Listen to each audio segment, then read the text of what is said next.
Well, hello and welcome everyone to Options Community Services on this absolutely gorgeous day. It's quite an exciting opportunity for us. We haven't been together for an event since COVID hit, so this is a first. I'd like to welcome the Honourable Minister Medicino. Very much. Minister. Thank you. He is the Minister, of course, of Immigration, Refugee and Citizenship Canada. I'd also like to acknowledge and welcome Member of Parliament for Fleetwood Port Kells, Ken Hardy. Member of Parliament Surrey Centre, Randeep Sarai.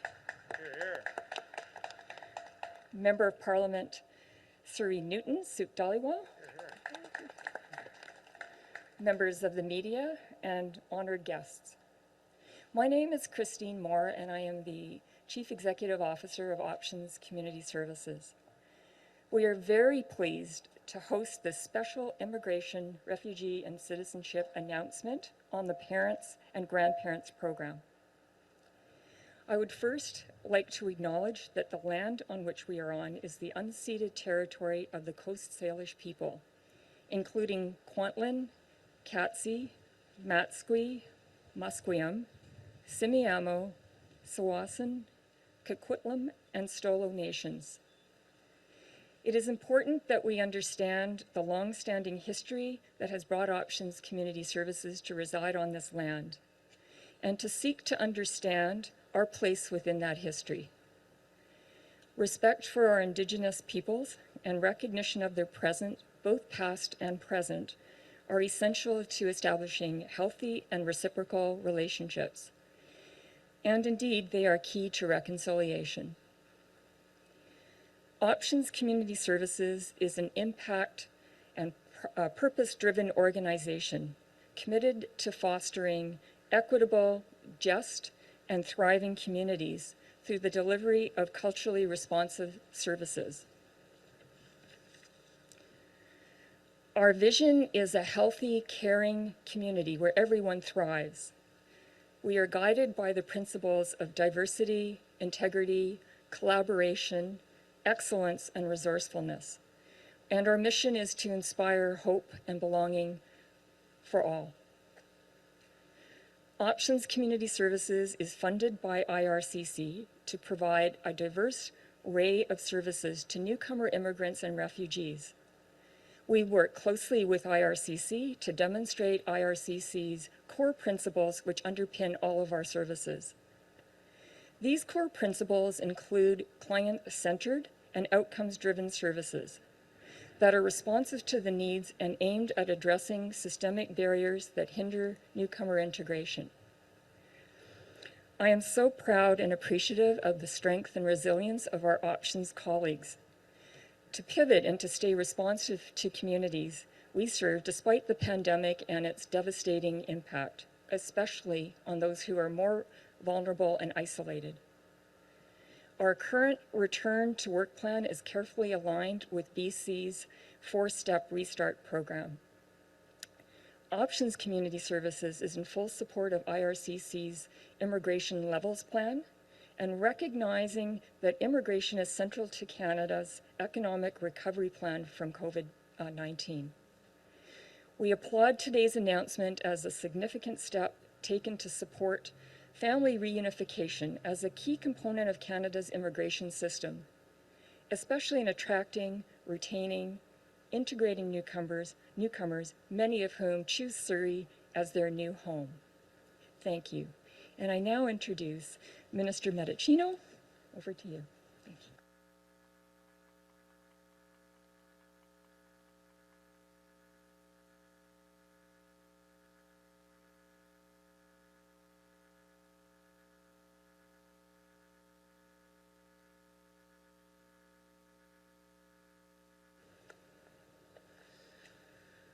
Well, thank you very much, merci, Christine, and thank you as well as we begin for the reflective land acknowledgement. In particular, these last few weeks have been a challenging time for Indigenous peoples, for all Canadians, as we take the steps that are necessary to advance reconciliation. And it's important that we pause and think about that work that we must undertake in friendship and in respect as we make our way towards reconciliation. And I want to also acknowledge the presence of my friends, MP Ken Hardy and MP Suk Dhaliwal and MP Randeep Sarayan, whose riding we now find ourselves in. We might as well have a BC caucus meeting here. We've got such great representation. It is great to be back in sunny, beautiful, warm BC. I don't know about all of you, but it's just good to be out of the cave and out of the basement offices. And you know, people have been just doing so much to help fight the pandemic, and I want to take a moment to thank you, Christine, and your staff. I see that a good number of you are out here at Options. The work that you have done throughout the pandemic in welcoming immigrants, helping them orient themselves to their new community is simply outstanding and exceptional. I think not only will you find today's announcement very hopeful and happy and optimistic, but I indeed think that all Canadians will as well. I am so excited, as you can tell, to be here on the West Coast. Coming here always fills me with a lot of energy, and especially this time, I'm thrilled to be here in person. L'été est là, les vaccins aussi, et on sent l'optimisme dans l'air. This is an exciting time for Canadians. Once again, we're venturing out. We're rediscovering our beautiful country and reuniting with the ones that we love. Separated by the pandemic, families are coming back together. Je sais combien cette période a été difficile pour les familles et combien les grands-parents se sont ennuyés de pouvoir serrer leurs petits-enfants dans l'herbe. And that brings me to the reason why we are here today. Now, I want to talk a little bit about the parent and grandparent program.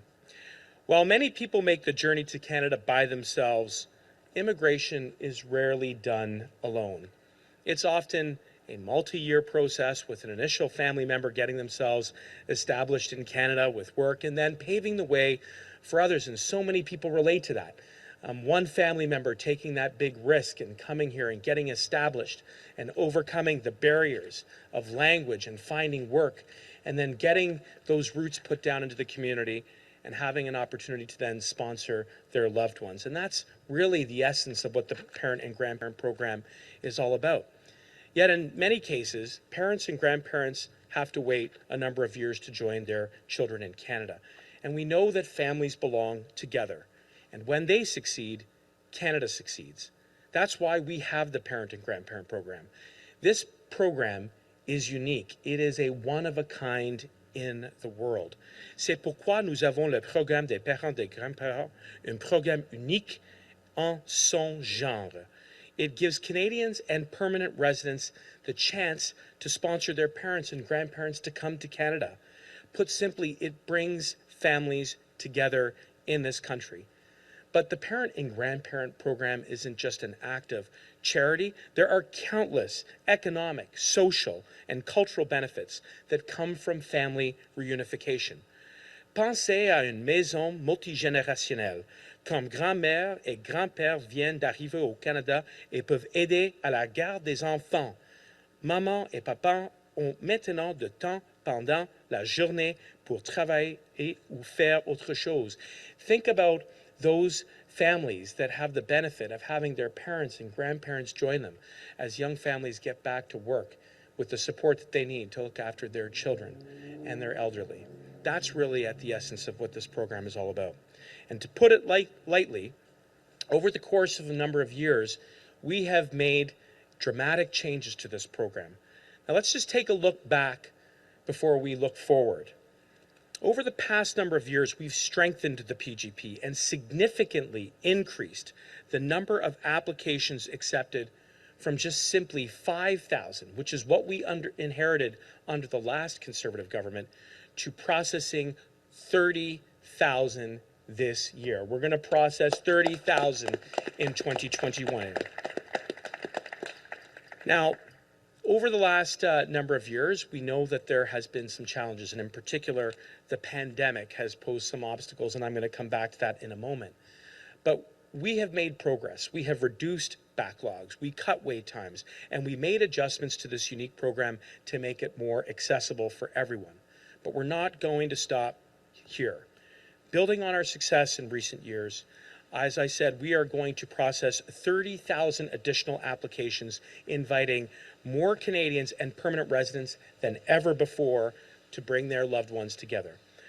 Fort de notre succès des dernières années, je suis ravi d'annoncer qu'un nombre record d'invitations au programme sera envoyé à cette année. Mon ministère acceptera jusqu'à 30 000 demandes supplémentaires, ce qui donnera à plus de Canadiennes et des résidents permanents que jamais la possibilité de faire venir leurs proches ici. This is a historic step for families. In 2021, IRCC is going to accept an additional 30,000 applications. And over the last 2 years, we will fully process 40,000 applications under the parent and grandparent program. Those who submitted an interest to sponsor forms as part of the 2020 parents and grandparents intake will soon get another chance to be selected beginning the week of September 20th, 2021. Now that's more applications than we've ever accepted in a single year.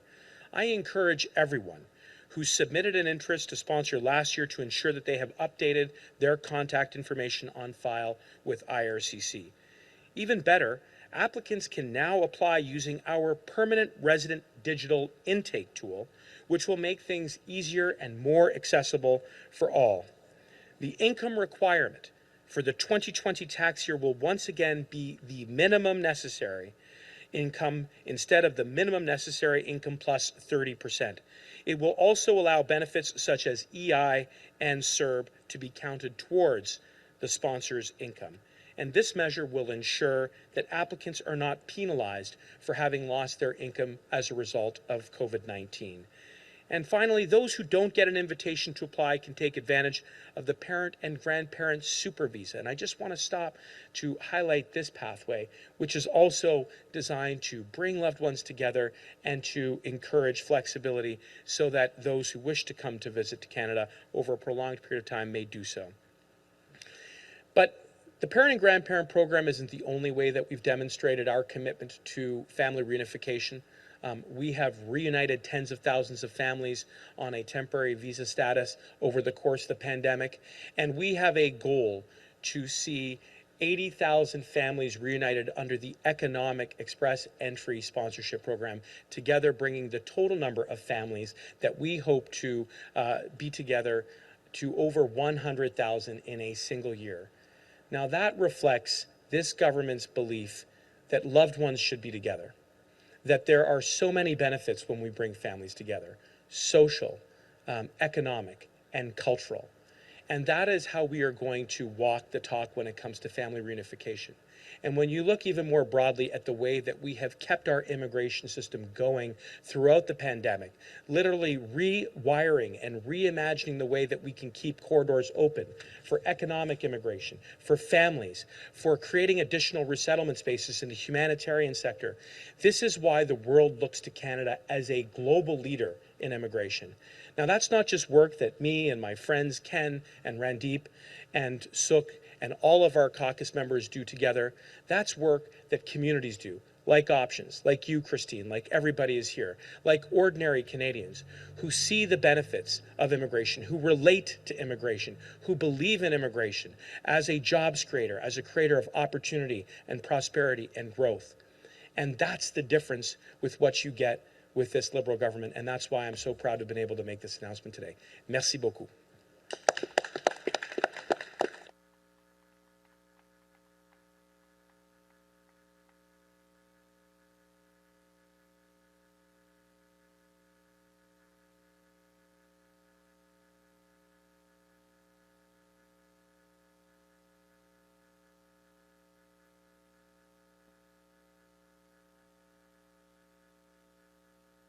Thank you, everyone. I want to thank Minister Mendocino for making this historic and important announcement. This is the largest intake of parents and grandparents ever in the history of this country. For those that perhaps don't give weight to what this decision is, just imagine all those immigrants, and you guys are at the front lines, especially those at Options, who've been waiting to have their parents or grandparents here to help see their children grow, to help them raise their children and unite them. Our government has made a decision to always have nation-building immigration. And what that means is every country, especially in the Western world, needs immigrants. We all know that. But the concept that's different in Canada, and particularly with our government, is that we want to make this your home. We want this to be your nation. So we want every person that comes to this country to have that option of making this their country. So they don't have that desire to go back other than to visit their homeland, but they think Canada is their part. And a big part of that is when you have your loved ones, your family with you. I can honestly tell you, people who will say we should not have parents, parents are a burden, they're a burden on the medical system. It's actually false. People who have looked at the Atlantic Pilot project, that was a part of the study for that in the past, it was proven that parents actually immigrate, immigrants stay 50% more likely to stay in that neighborhood, whether it's rural, whether it's Atlantic Canada, the north, anywhere. But where they have their families, they'll stay longer. And I could go no farther than even looking at my own story. My grandparents came here in 1980. They helped my two uncles and my mom in raising 8 grandchildren, with my grandmother basically personally taking care of 7 full-time grandchildren. Just look at the daycare, childcare that she's helping support. My grandfather helped them on their family farm, just no farther than a few miles from here in Cloverdale. They contributed immensely and made them have roots in this country. And so I can just see, and when we got elected in 2015, we saw a lot of the agony in a lot of the young families that had come that last had applied in 2012 for their parents when the last PGP program was. That backlog stayed for so long that actually Minister Mendocino and his predecessors finished that backlog in 2018, finally from 2012. We doubled it from 5,000 that was just started in the beginning of 2014 to 10,000 in 2015, and then 20,000, and then now because the pandemic had to be retreated to 10, now back to 30,000 people. This is huge. This is huge. So I want to commend Minister Mendocino, who's always listened to actually the grassroots, our immigrants, our families, those Canadians that have actually had the challenges that they face. And this announcement, along with the childcare announcement, I think are going to be pivotal announcements in helping Canadians settle in Canada, helping people like Options let them immigrate and stay in Canada. So I really want to applaud this. The second part I really want to applaud, and Suk and I worked very hard in convincing the minister on this, was that we heard from many people that under the lottery system, some people just felt unlucky that, you know, every time maybe the lottery they may not come out. And we asked to keep it from the same pool that was put in the last time, so to draw that, so your chances every time get higher. And we really want to thank Minister Mendocino on his department and ministry to do that. I think it'll be a real big boost, and people will be very happy with this. So once again, thank you. Welcome to my riding. Really pleased to have this announcement right here in Surrey Centre.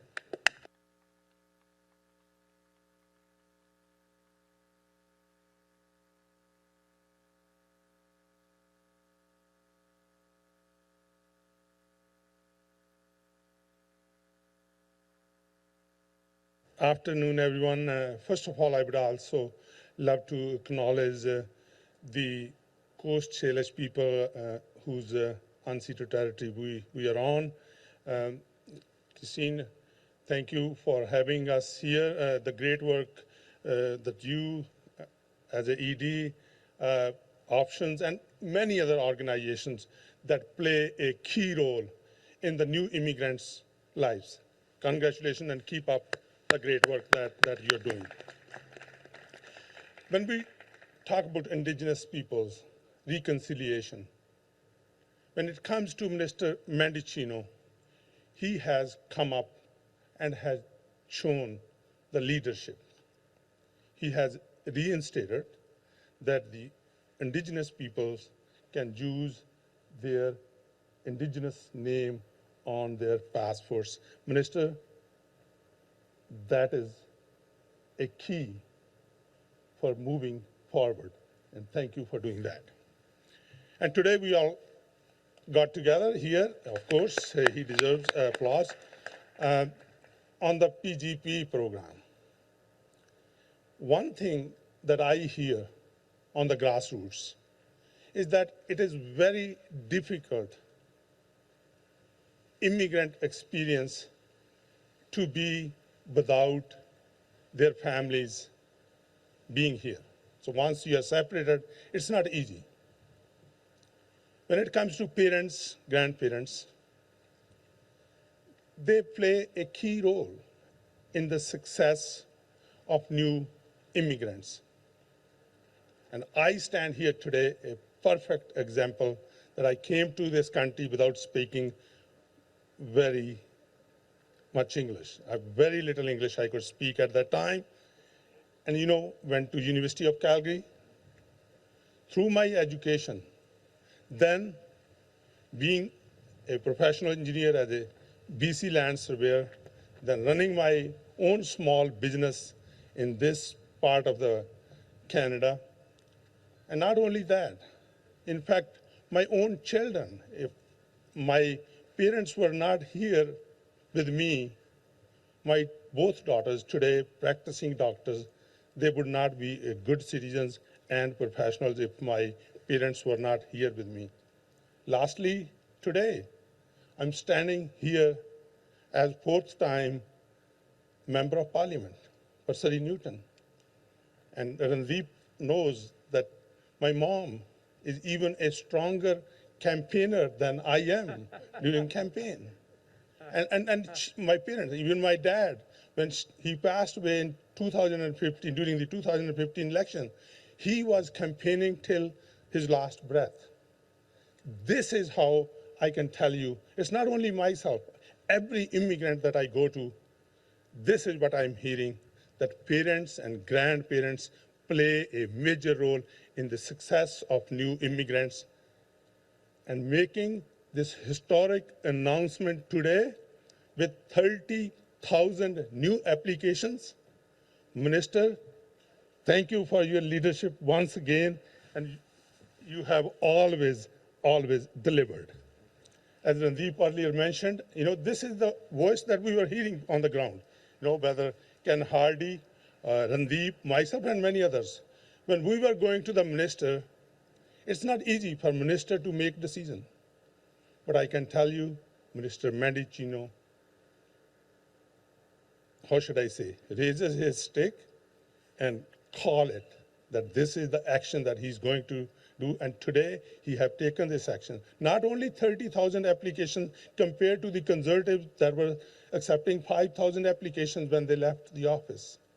In fact, the Liberals, when we took power, we raised the dependent child age from 18 to 22, which also increases the number of participants in those applications. And this 30,000 applications is going to play a key role in making our society a better society moving forward, when immigrants will be able to participate fully in the productive activity of Canadians. So today, immigration is just not a social policy. It is an economic policy. To help that, Minister has always played a key role. Minister, even though you're not making this announcement today, but I can tell you, on the grassroots, when I go and hear about the 90,000 applications recently announced in 3 different categories, it not only helped the young students and the workers that are here in Canada to be PR. In fact, it has also helped to stop exploitation of those individuals, because they would not need those LMIAs that for them it needed earlier. Minister, the 90,000 applications, that was a tremendous success, and keep up with the great work. We're going to keep on pushing you, and from there onwards, and I'm sure moving forward, societies, organizations like Options, you will be able to keep working hard along with the minister and his team to make a difference in people's lives. Thank you again, all the best, and looking forward working with you, Minister.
So sunny.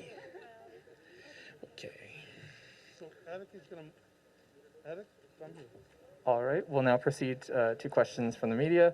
One question, one follow-up. If you are here in the room, we'd ask that you just step up to the microphone when it's time. You, sir, in the blazer. Go ahead. Yes. Vasu Kumar from Connect FM 91.5. We've been hearing from a lot of parents and grandparents who came to visit from India before the direct flight ban was implemented in April. So now they are stuck here and they cannot return to India as per their original travel plan. They've had to deal with a lot of added expenditure like insurance for that matter. Do you think the government should step up and maybe help them cover these additional costs that they have to deal with? Well, the first thing I want to do is express my support to those families and any family that has been impacted by the pandemic. And I think we all know by now that COVID-19 created a real shock, not only to the immigration system, not only to the government, but really to every aspect of life. And nowhere was that more true than at the international border. The decisions that the government has taken have been with one paramount objective in mind, and that is to protect the health and safety of all Canadians. And so to those families who have been impacted by the no-fly to India or to Pakistan, we have extended flexibility and other supports to allow them to stay so that they don't have to worry about immigration status. We continue to work with our frontline service providers, including here at Options, to help the immigrant community more broadly. And we're certainly looking forward to that moment in time when we can restore flights to India, but we're not quite there yet. You may have heard Minister Al Gabra had to renew the 30-day no-fly TAM. In the meantime, we are also expressing support to India. We provided healthcare supplies and other support. I know that both Minister Anand and others of our team have done important work on that front, and will continue to ensure that there are strong immigration corridors and people-to-people ties between our two countries. As always, you suggest super visa as a great alternative, which it is, to PGP program. But for those parents and grandparents who, as I say, are stuck here now because of the no direct flight program or the ban per se, do you think that now if they have to apply for the super visa, they need to be outside of Canada because super visa cannot be applied from within Canada. So do you think the government should extend this courtesy to them and allow them to apply for super visa from within Canada now? Well, first, I'm glad that you asked a question about the super visa, which is an alternate way to come and spend an extended period of time here in Canada. It's a unique program. It builds on a number of existing pathways, including the parent and grandparent program, which again just really highlights how committed this government is to immigration and to reuniting families. And what we have shown over the pandemic is an ability to evolve and adapt, to create flexibility, to reduce the disruption that has been caused by COVID-19. I've always said I will keep an open mind, and I want to give kudos to Suk, to Randeep, to Ken. They give me incredible feedback from the ground. And it is as a result of what we heard from the ground that we were able to make the announcement that we did today for parents and grandparents processing 30,000 in a single year. And we will always keep an open mind if there are ways for us to support those newcomers who have been impacted by the pandemic. Saurabh Sandhu for Sher Punjab Radio. Minister, one of the criticism of the lottery program was that people who had been unsuccessfully applying in this visa category, in this immigration category, they get no preference in the next year's pool, while the pool keeps getting bigger and bigger. You mentioned that this year you are inviting application from the previous year's pool. Is that a one-time arrangement, or is this something that you're looking to do long-term? Well, I think we've all seen that there has been a lot of different takes and perspectives on what's the best way to invite expressions of interest, those who wish to avail themselves of the parent and grandparent program. And in many ways, it's a luxury for us to have this challenge because it reflects just how strong a destination of choice is for people who wish to come to Canada to be reunited with their families.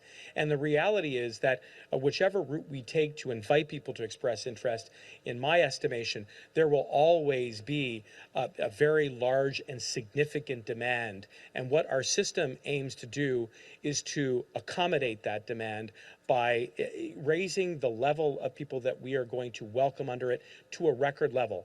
30,000. Now, just let's not gloss over that fact. In 2015, when we took reins over from the last Conservative government, they were at just 5,000. Just 5,000. We are now at 6 times that rate under this program. And worse, they put a 2-year pause on the parent and grandparent program when there wasn't even a pandemic. And not only have we managed to keep the program open, we've increased our levels. So my message to the community is continue to see the parent and grandparent program as an opportunity to reunite with your loved ones, to reunite with your families. This is a government that believes in you, believes in family reunification, and we will deliver on these commitments.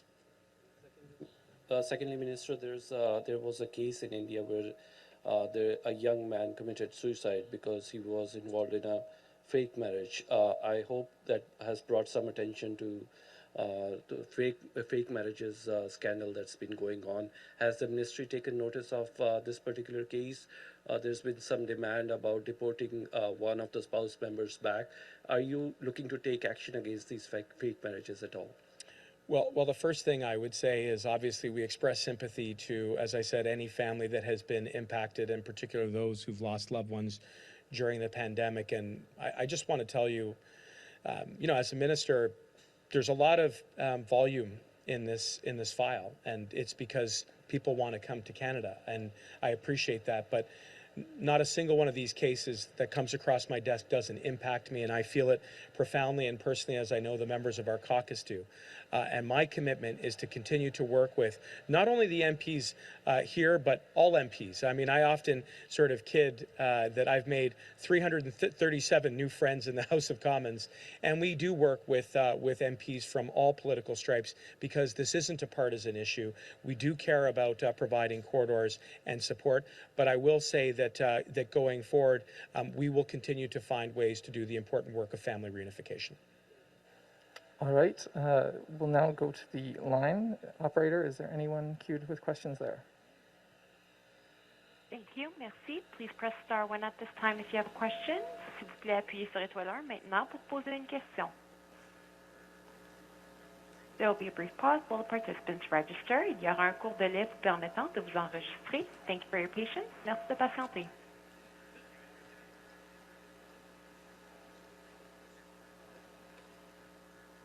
Once again, please press star one at this time if you have a question. De nouveau, appuyez sur étoile 1 maintenant pour poser une question.